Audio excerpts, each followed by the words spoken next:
The night was cold, and the streets of Memphis were as empty as they could be. I stepped out of my car and stood in front of 827 Thomas Street, American Studios. My heart was racing, not just from the chill that ran through my veins, but from the anticipation of what was about to happen. This wasn't just another recording session. This was a moment that could change everything. It was January 13th, 1969, and I, Elvis Presley, was about to step into a studio that was as much a dump as it was a sanctuary. The building itself looked like it had seen better days, peeling paint, cracked windows, and a front door that creaked as if it hadn't been oiled in years. But inside, the air was electric. The room vibrated with a soul that could only come from the heart of the South. Chips Moman, the studio's godfather, was waiting for me. He was a man who demanded nothing less than perfection, and I knew I was in for a long night, but I was ready. I had been rehearsing for this moment for weeks, and I was determined to make the most of it. I walked through the back door, and the first thing I saw was the band. They were a tight group, all Southerners, all around my age, and they knew how to play. There was Bobby Wood on piano, his fingers dancing over the keys like they were part of a dance routine. Tommy Cogbill on bass, his rhythmic suppleness driving the music forward. Reggie Young on guitar, his understated but eloquent playing adding just the right touch of color to each song. The neighborhood wasn't much to look at, and the studio itself was a far cry from the glamorous settings I was used to. Rats scurried in the rafters, and the walls were worn and dingy, but the music that was something else. It was raw, it was real, and it was exactly what I needed to get back on top. I walked into the studio with a sense of purpose. I was in my prime, and I knew it. I looked around the room, and I could feel the energy building. Chips gave me a nod, and I stepped up to the microphone. The first song on the list was Long Black Limousine. It was a song that told a story of a girl who left her small town to chase her dreams, only to be returned home in a hearse. The lyrics were harsh, but they spoke to me. I closed my eyes and let the words pour out of me, my voice filled with a sense of loss and desolation that I had never felt before. The band played with a simplicity that allowed me to explore the depths of the song. Tommy's bass lines were fluid, and the horns added a richness that brought the story to life. As I sang, I could feel the passion building. This wasn't just a song. It was a personal journey. I was pouring my heart and soul into every note, and the band was right there with me, every step of the way. We ran through the song a few times, and each take was better than the last. Chips was a perfectionist, and he pushed us to our limits, but that's what made it so special. We were creating something that was more than just a record. We were making history. After Long Black Limousine, we moved on to You'll Think of Me. Mort Schumann, the songwriter, had written some of my biggest hits, and I knew this one had potential. The intro with Reggie's electric sitar set the tone for something innovative and fresh. The band and I worked through the song, and after a few false starts, we found our groove. The music was soulful, and my voice was raw and powerful. The song was a hit from the moment we finished the first take, and the excitement in the room was palpable. But the night wasn't over yet.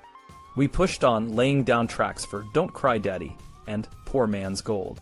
Mac Davis, a new talent on the scene, had written these songs, and I could feel the sincerity in every word. The band and I connected with the music in a way that was both personal and universal. We were telling stories that people could relate to, and that was what mattered most. As the night wore on, my voice started to show signs of strain. I was developing a cold, but I didn't let it stop me.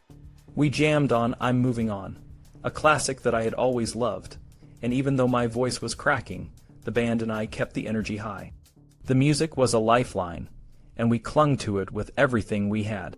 The next day, I was grounded with full-blown laryngitis. But the session had to go on, and the band worked without me, laying down tracks for songs like Mama Like the Roses and My Little Friend. They were creating a foundation that I would build on when I was back on my feet. When I returned a few days later, I was ready to tackle In the Ghetto. This was a song that spoke to the social injustices of the time, and it was a bold move for me.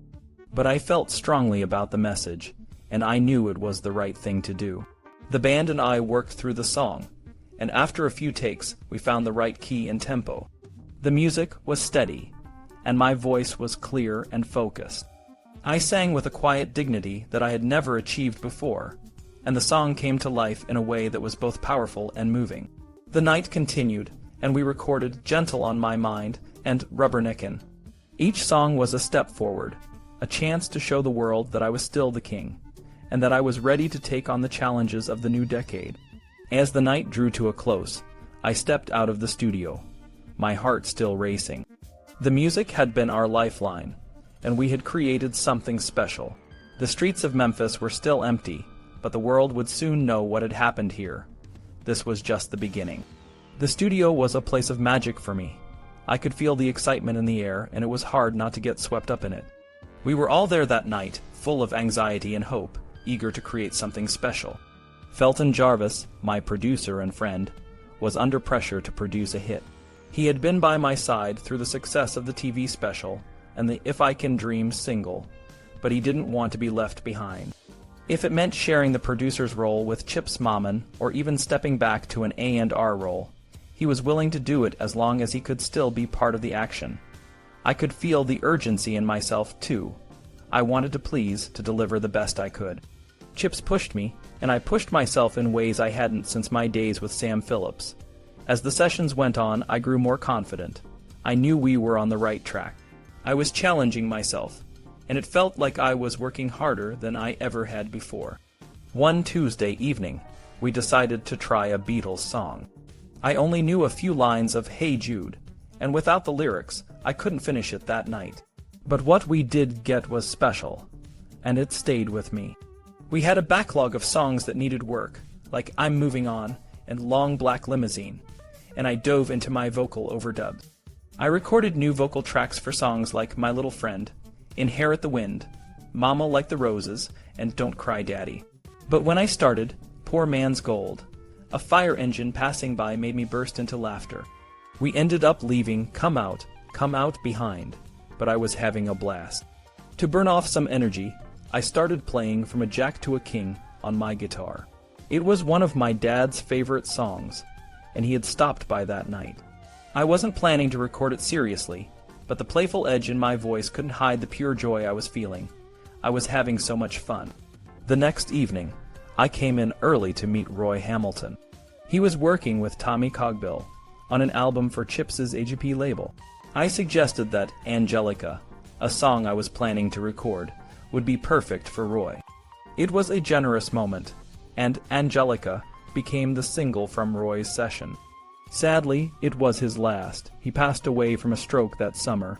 Feeling inspired by my meeting with Roy, I threw myself into Without Love, a gospel-tinged ballad originally recorded by Clyde McPhatter. It was a powerful, emotional performance, and I lost myself in the music.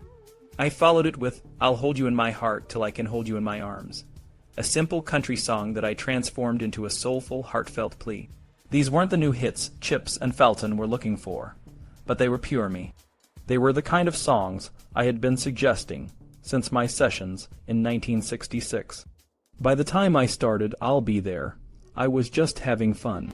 It was a spiritual partner to From a Jack to a King, an upbeat ballad that I found myself playing in odd moments. It wasn't too serious, but it was part of the music inside my head. The sessions were coming to an end. It was my last night, but Chip still had work to do with the Memphis horns and the girl singers. Just after midnight, Chips suggested I try Suspicious Minds, a song that had gone nowhere when Chips recorded it with Mark James.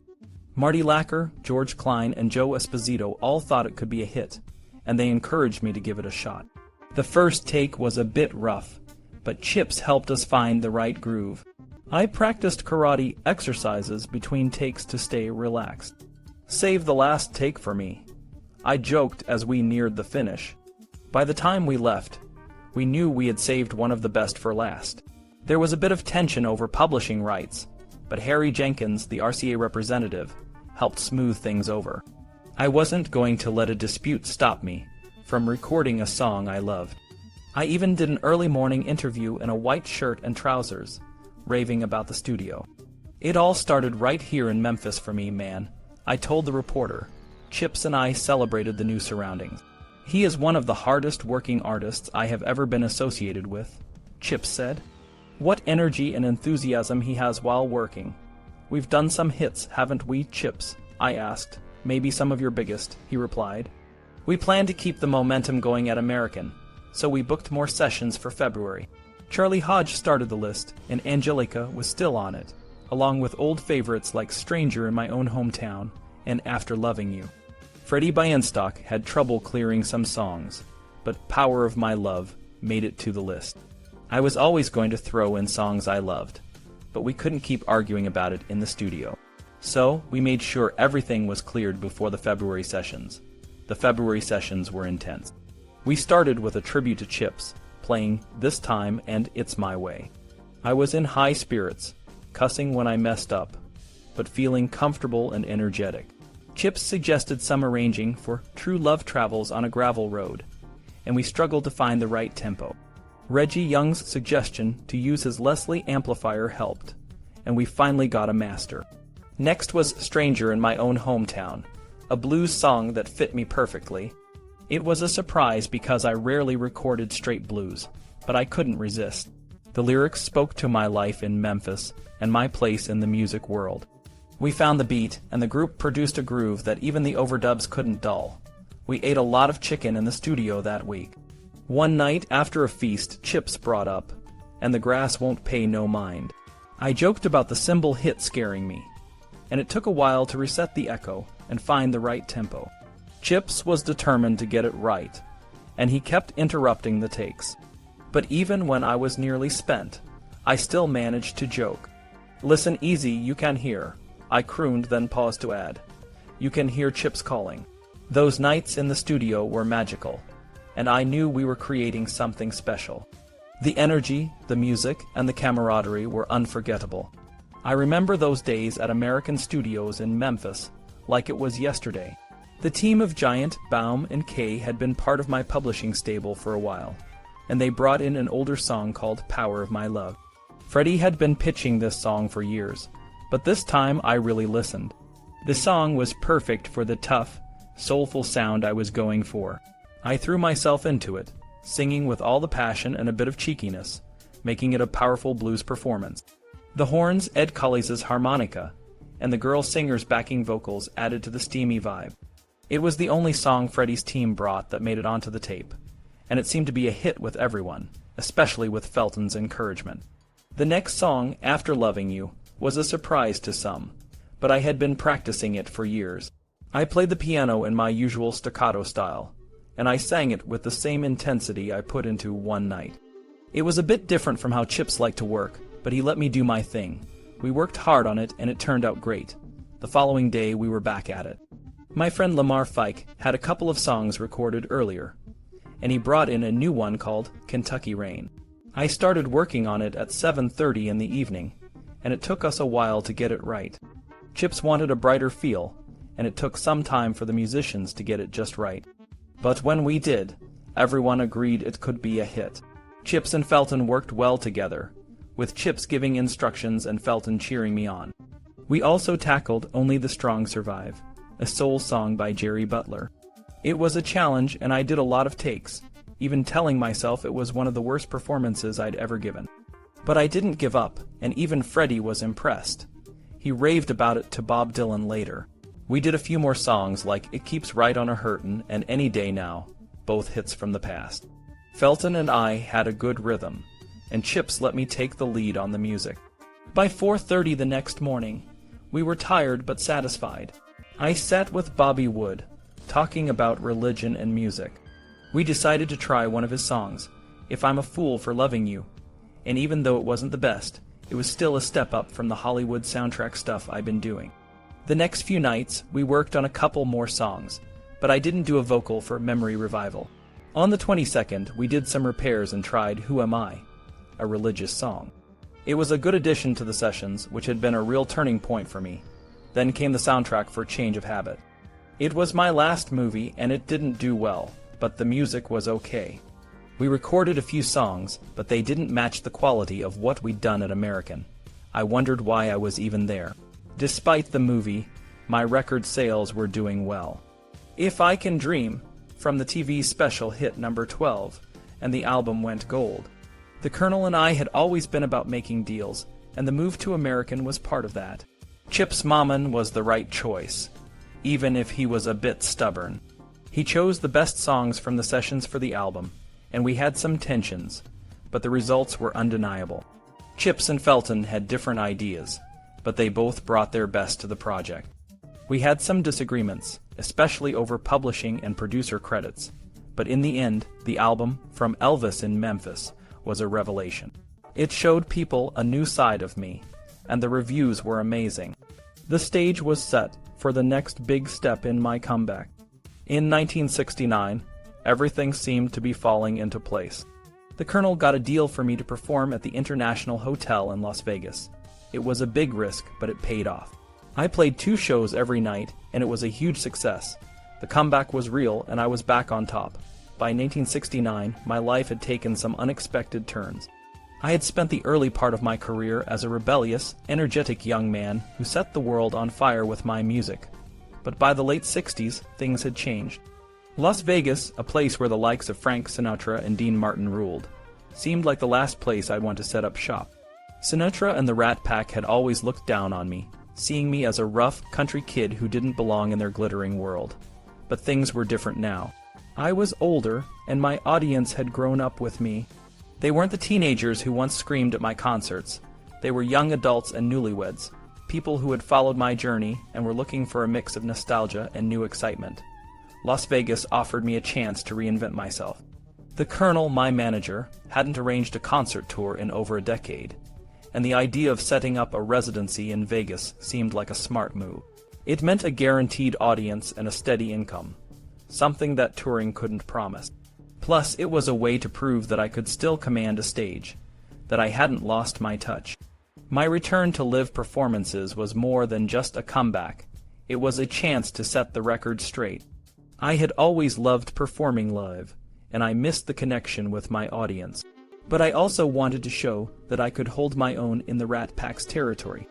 I spent a lot of time with Charlie Hodge, my loyal friend and right-hand man, figuring out what it would take to make this work. We talked about the music, the band, and how to keep the energy up for an entire hour of non-stop performance. One of the biggest challenges was putting together a new band. My old friends Scotty Moore, DJ Fontana, and the Jordanaires had moved on to other opportunities, and I had to start fresh. I reached out to James Burton, a guitarist who had played with Ricky Nelson and Frank Sinatra. He brought in Jerry Sheff on bass and Ronnie Tutt on drums. Charlie Hodge, who had been with me since the beginning, would sing harmony and help me on stage.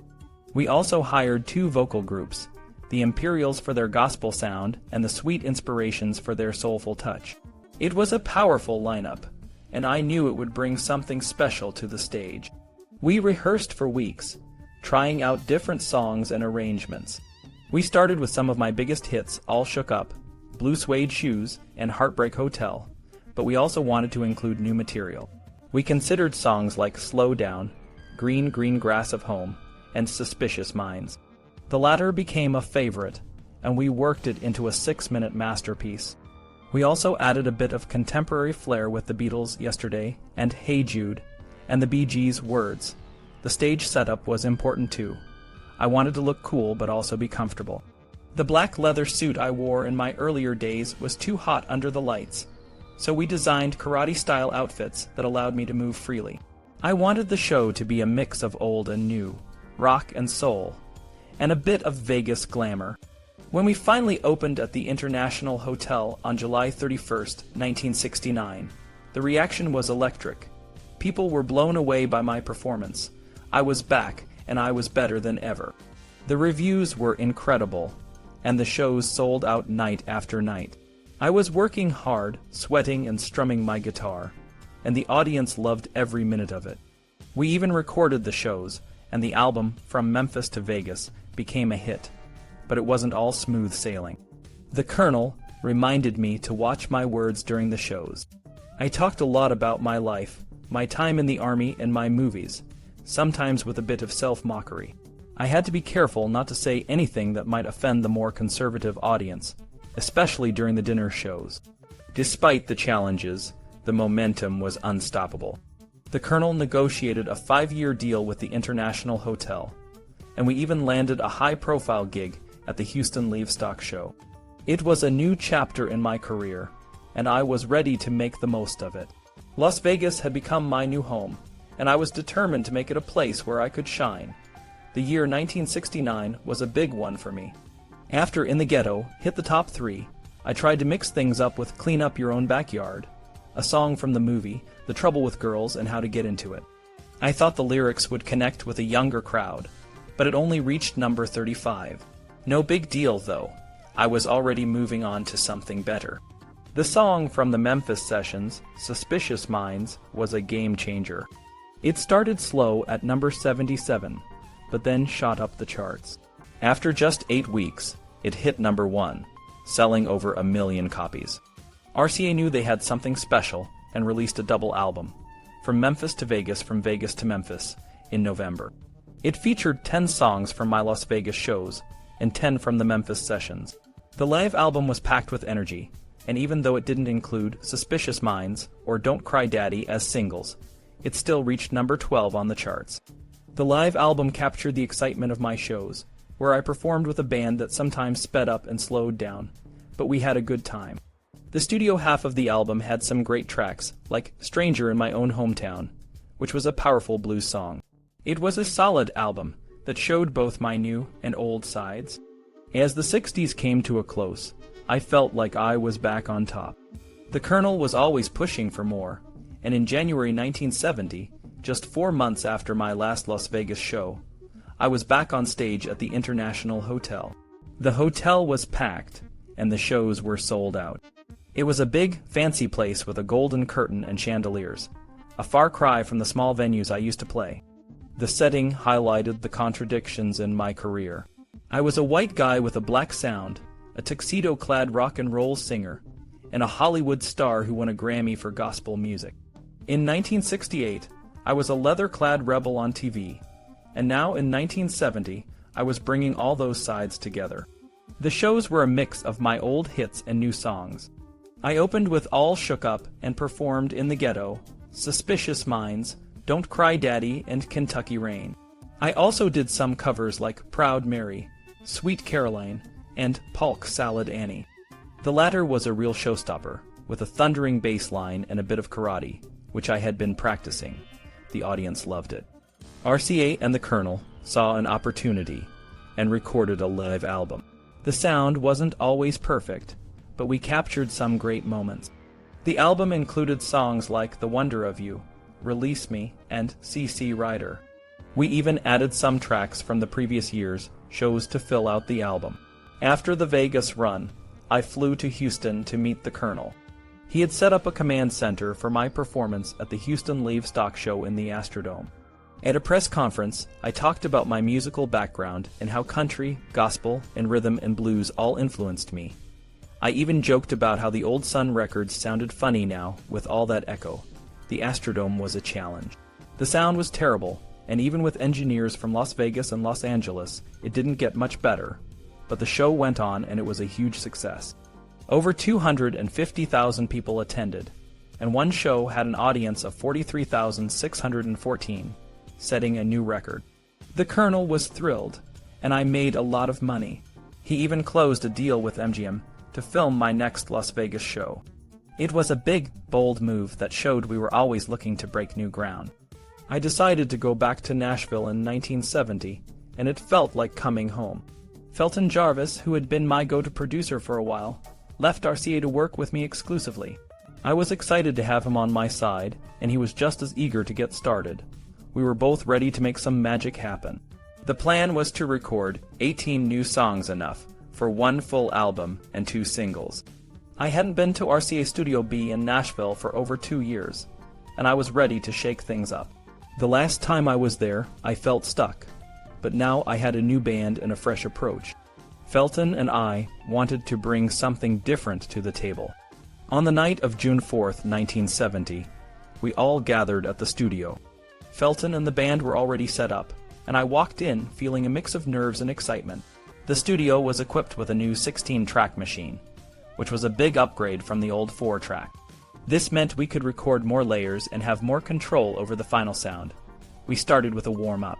James Burton, my new guitarist, led the band into a medley that included Mystery Train and Tiger Man. I was shouting encouragement and singing along, just to get everyone in the mood. Once we were all loosened up, engineer Al Pachuki set the final levels on my microphone, and we were ready to begin. The first song we tackled was 20 Days and 20 Nights, a dramatic ballad by Ben Weissman and Clive Westlake. It was a strong, contemporary love song, and I really connected with it. We did a few takes, and I even cracked a joke by singing "I Got a Woman" at one point, which made everyone laugh, but we got it done pretty quickly. Next up was "I've Lost You," another ballad from the Carlin catalog. It was a deep, emotional song about the end of a marriage. The lyrics were intense, and I had to focus hard to get through them. It took a few tries, but I was determined to do it right. After we finished, I decided to lighten the mood by singing "I Was Born About 10,000 Years Ago," an old country gospel standard. I knocked it out in one take, and it felt good to just have fun for a moment. Then we moved on to "The Sound of Your Cry," another ballad. By this point we were rolling, and the band was in sync. We took a break around midnight for some food, and everyone was in high spirits. We had already recorded 4 songs, and I was feeling great. The vibe in the studio was different from what we had in Memphis. There the band would lay down the basic tracks, and we'd add overdubs later. In Nashville, we had more tracks to work with right from the start, which gave us more flexibility. The sound was cleaner, but it also meant we had to work a bit harder to capture the warmth and energy that came naturally in Memphis. The next few days were a blur of creativity. We recorded songs like "Bridge Over Troubled Water," "Stranger in the Crowd," and "Funny How Time Slips Away." Each one was a challenge, but I was determined to get it right. Felton and the band were amazing, and we pushed each other to do our best. One of the highlights was "Bridge Over Troubled Water." I overdubbed my lead vocal on the second day, and it came out beautifully. The song had a powerful message, and I wanted to do it justice. We also did a jam called "I Didn't Make It on Playing Guitar," which was just me and the band having fun. It wasn't a serious song, but it showed the playful side of our recording sessions. By the end of the week, we had a bunch of new songs, and I was proud of what we had accomplished. Felton and I were both excited to see where this new chapter in my career would take us. The studio sessions were just the beginning, and I couldn't wait to share this new music with my fans. I remember the days of those Nashville recording sessions like they were yesterday.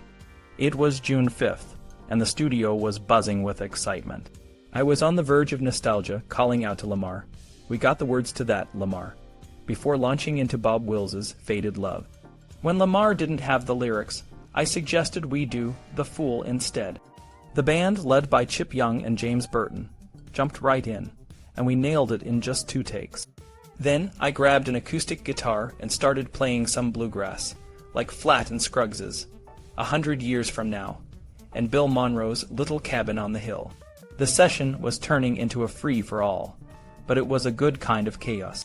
We were running out of tape, but Al Pachuki managed to keep up, and by the end of the night we had a few new masters. The next day, June 5th, I walked into the studio with a new energy. Paul Simon's "Bridge Over Troubled Water" was a song I couldn't resist. David Briggs on the piano and I worked it out, and we ended up with a powerful version that felt both familiar and deeply personal. We moved on to "How the Web Was Woven," and I managed to get through 3 smooth takes, but I couldn't stay focused for long. During a rehearsal for "It's Your Baby, You Rock It," the band spontaneously started playing "Got My Mojo Working." I couldn't help but join in, and we jammed for over 6 minutes. I even threw in "Keep Your Hands Off of It," another old favorite. It was like we were kids again, playing the music we grew up with. We finished the night with a few more songs, including "I'll Never Know" and "Mary in the Morning," and a Spanish-flavored "Stranger in the Crowd." June 6th was a bit more challenging. I surprised everyone by starting with "It Ain't No Big Thing" on the acoustic guitar. We had some false starts, but we eventually got it right. Then we moved on to "You Don't Have to Say You Love Me." The band and I were really into it, and we came up with a strong performance. The next song, "Just Pretend," was a gospel-inspired track that felt right in my hands. But as the night went on, the old problem of not having enough good material came up. I could feel the frustration building, especially with songs like This Is Our Dance and Life. The lyrics were pretentious, and I ended up mocking them a bit. We finished the night with Heart of Rome, an up-tempo ballad that had me straining for the high notes. By June 7th, we had already recorded 20 masters, but we knew the next night would be tough. The European songs were a stretch, and the band wasn't as comfortable with them, so we started thinking about a country album. We began with I Really Don't Want to Know, and I felt like I was back in Memphis. The band and I were in sync, and it was a great moment. We then went back to Faded Love and gave it a rock twist. Tomorrow Never Comes was another challenge, but we pushed through it. The next few songs, like The Next Step Is Love and Make the World Go Away, were almost perfect from the start. Funny How Time Slips Away by Willie Nelson was a standout, and I Washed My Hands in Muddy Water was a powerful jam. We ended the night with a re-recording of Love Letters, but it didn't quite capture the magic of the original. The final night, June 8th, started with There Goes My Everything, which I turned into a modern ballad. The next few songs, If I Were You, Only Believe, and Sylvia, were good, but the material was getting thin. We finished with Patch It Up, a frenetic rocker that gave us a great ending to the sessions. By the time we were done, we had recorded 34 songs in just 5 nights. Felton Jarvis was thrilled, and I was happy too. We had a lot of material, and most of it was good. It was a reminder that when we were in the zone, there was nothing we couldn't do. It was 1970, and I was sitting on top of the world. After a month of rest, I dove back into rehearsals for the big MGM documentary. That's the way it is. We started at RCA Studio in Hollywood, then moved to MGM Soundstage in Culver City.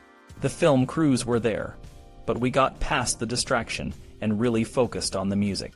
We ran through over 60 songs, some just for fun, others for the cameras, and some that we really wanted to include in the show and the film.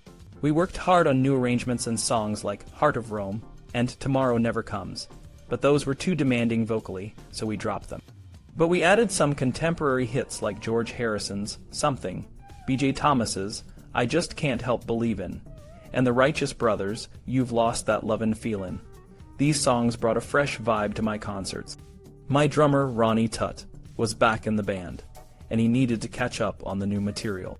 Glenn D. Harden, our piano player, was a genius at arranging the old songs in new ways.